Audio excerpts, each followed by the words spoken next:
Praise lord. నేటి వాక్య ధ్యానాంశముగా యెషయా గ్రంథము 30వ అధ్యాయము 18వ వచనం చదువుకుందాం.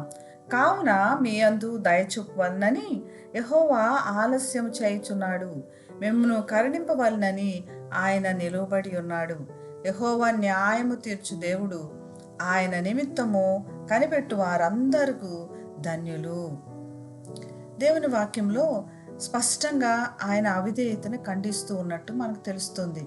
యూదావారు దేవుని ఎదుట అవిధేయులుగా ఉన్నారు. అందుకుగా దేవుడు అస్సీరీయులను వారి మీదకి పంపించడానికి నిర్ణయించుకున్నారు. ఈ సమయంలో వారు దేవునికి లోబడి దేవునికి ప్రార్థన చేస్తారని దేవుడు అనుకున్నాడు. దేవుని యొక్క ఉద్దేశంలో అలాగున్నాయి. కానీ మాట వినని జనాంగంగా ఉన్న వీరు దేవుని వైపు తిరగాల్సింది కాకుండా మరి ఐగుప్తు దేశం వైపు చూస్తూ సహాయం కోసం కనిపెడుతున్నారు.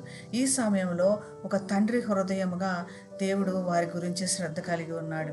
వారిని ఒక్క క్షణంలో కోపగించితే వాళ్ళు అసలు మటుమానమయవాల్సిన వారు. కానీ దేవుడు ఏం చెప్తాడంటే, మీ అందు దయచూపవలనని యెహోవా ఆలస్యం చేయుచున్నాడు. వారు చేస్తున్నది పని తప్పైనప్పటికీ వారు ఎప్పుడు దేవుడి వైపు తిరుగుతారా అని చెప్పి దేవుడు వారి ఎదురు చూస్తున్నాడు. వారు మారు మనసు కలగాలని ఆలస్యం చేస్తున్నారు. వారి ఆశీర్వాదములన్నీ ఇవ్వడానికి వేచి ఉన్నాడు. వారు ఎప్పుడు మారుతారా, వారికి ఆశీర్వాదములు ఇవ్వాలని, కరుణించవాలని వారి ఎదుట నిలబడి ఉన్నాడు అనమాట.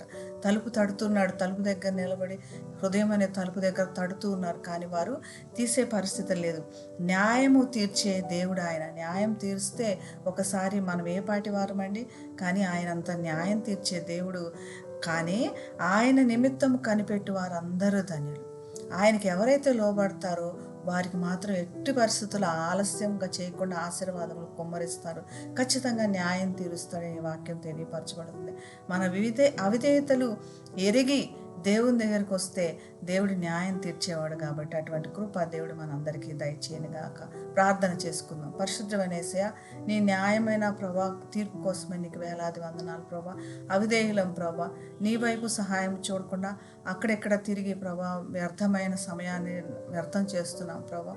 మమ్మల్ని కరుణించిన ఆయన, మమ్మల్ని కరుణించు. మేము నీ వైపు తిరిగి నీకు ప్రార్థన చేసి నేను మహింపరచడానికి, నీ కరుణ గల హృదయాన్ని తెలుసుకోవడానికి కృప చూపించమని యేసు నామమున ప్రార్థిస్తున్నాం తండ్రి. ఆమేన్. Have a blessed day. God bless you.